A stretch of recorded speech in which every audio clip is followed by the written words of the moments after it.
students, in my last class I taught you till factors of production. So today we're going to study farming in Palampur. As we already read about all the features of Palampur, aim of production as well as factors of production. So let's begin farming in Palampur. The first point is land is fixed. Land is fix तो हमें पता है कि land fix होता है, land को क्या हम उठा के कहीं ले जा सकते हैं? No, but here the context is something different. What they are saying basically, land is fixed in Palampur means कि basically since 1969 sorry since 1960 all the land is fixed in Palampur. Means till that time all the waste land of Palampur is converted into cultivable land.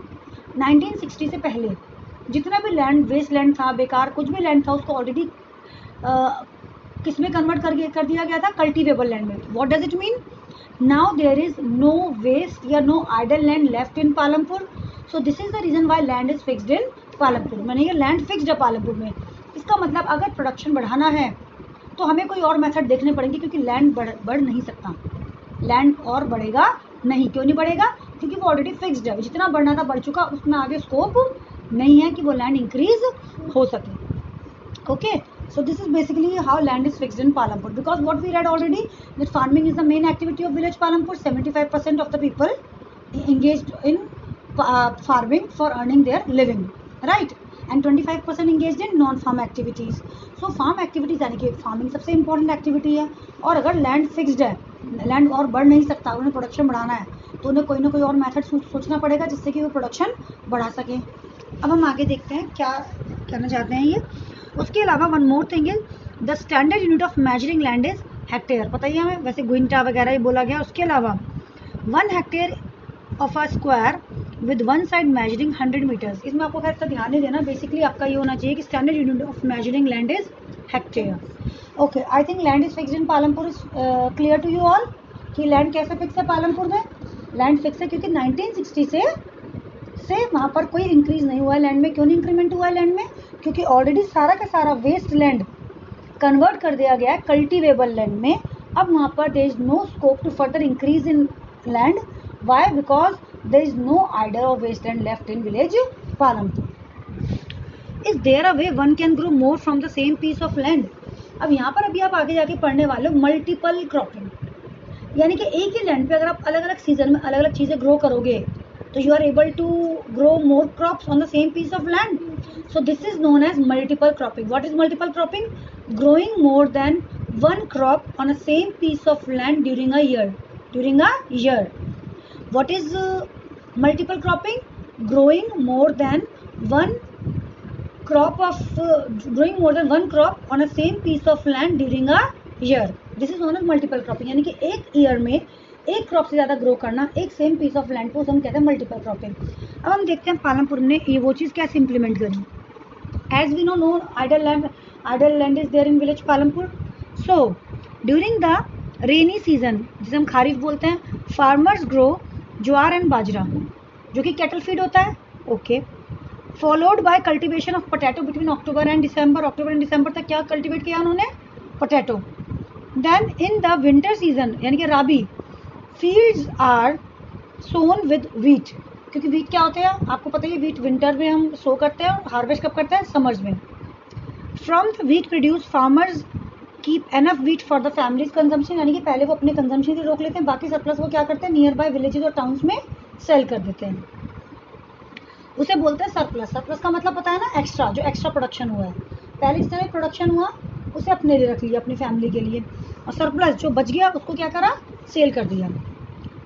Okay, apart from that a part of the area is also devoted to sugarcane which is harvested once in a year. Sugarcane एक ऐसा crop है जो पूरे साल चलता है, 1 year लेता है वो पूरा. तो उसके लिए एक लैंड ऑक्यूपाई कर रखा है. किस चीज़ के लिए? शुगर केन के लिए. और शुगर केन के अलावा जैगरी वगैरह जो वो सेल करता है नियर बाय टाउन्स और विलेजेस में. So basically this is the way how farmers can grow more than one crop on the same piece of land. इन्होंने अलग अलग सीजन के अकॉर्डिंग अलग अलग क्रॉप्स ग्रो करी which is quite beneficial for them. तो क्या अब हम उन्हें लैंड बड़ा करने की ज़रूरत है? नहीं है. उसी लैंड पे मैक्सिमम प्रोडक्शन कर सकते हैं. और एक चीज़ और, ये सब करने के लिए सबसे इम्पॉर्टेंट क्या है? इरिगेशन अगर वो रेन पे डिपेंड होंगे तो क्या अलग अलग सीजन में प्लांटिंग कर सकते हैं? नहीं कर सकते ना। So what they need basically, तो वो उन्हें सोइंग वगैरह नहीं कर सकते अलग अलग सीजन में, तो उन्हें बेसिकली क्या चाहिए फिर? उन्हें चाहिए वाटर, इरिगेशन, ट्यूबवेल्स। सो अब हम यहाँ आगे देखेंगे कि एज वी ऑलरेडी हम ऑलरेडी पढ़ चुके हैं कि electricity came early in village Palampur, most of the houses have electric connections. Initially मैं आपको बता देती हूँ कि गवर्नमेंट ने इंस्टॉल किए थे ट्यूबवेल्स इनिशियली, क्योंकि ट्यूबवेल्स नई चीज़ थी, इरिगेशन फैसिलिटी नई चीज़ थी, गवर्नमेंट ने इंस्टॉल किए। और स्लोली एंड ग्रेजुअली हमने क्या ऑब्जर्व करा कि प्राइवेट जो फार्मर्स है, छोटे मोटे फार्मर्स हैं, मतलब छोटे मोटे नहीं सॉरी बिग फार्मर्स हैं, they have enough money with them, उन्होंने भी शुरू क्या कर दिया ट्यूबवेल्स इंस्टॉल करने। तो रिजल्ट क्या हुआ बेटा? By mids 1970s entire cultivated area of 200 hectares land was irrigated. जितना भी लैंड था वहाँ पर टोटली क्या हो गया था? इरिगेट हो गया था। Is this clear? ओके। और अभी हम अपनी कंट्री के बारे में अगर बात करें, still less than 40% area is unirrigated, less than 40% ही इरिगेटेड है बस। कितना इरिगेटेड है हमारी कंट्री में अभी भी लैंड? लेस देन 40%, 40% से भी कम इरिगेटेड है, यानी कि अभी भी हमें इरिगेशन की ट्यूबवेल्स की बहुत ज़्यादा नीड है।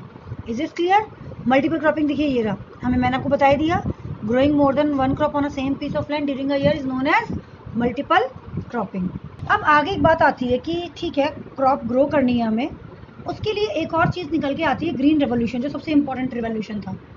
सबसे पहले ग्रीन रेवोल्यूशन कुछ पॉइंट्स में मैं आपको समझाती हूँ, एक सेकंड। यस, सो अगर हम ग्रीन रेवोल्यूशन के बारे में बात करें तो यहाँ कुछ इंपॉर्टेंट पॉइंट्स हैं ग्रीन रेवोल्यूशन के, उससे आपको ग्रीन रेवोल्यूशन पूरा क्लियर हो जाएगा। नंबर 1, इट इंट्रोड्यूस्ड या लॉन्च्ड, कुछ भी बोल सकते हैं आप, in late 1960s। Okay, it introduced in late 1960s। Come along, green revolution किसके साथ आया था? HYV सीड, जिसे हम हाई यील्डिंग वैरायटी सीड्स बोलते हैं, chemical fertilisers and pesticides. High yielding variety seeds जो बहुत इंपॉर्टेंट थी, केमिकल फर्टिलाइजर एंड पेस्टिसाइड्स, ये था इसके लिए। Due to which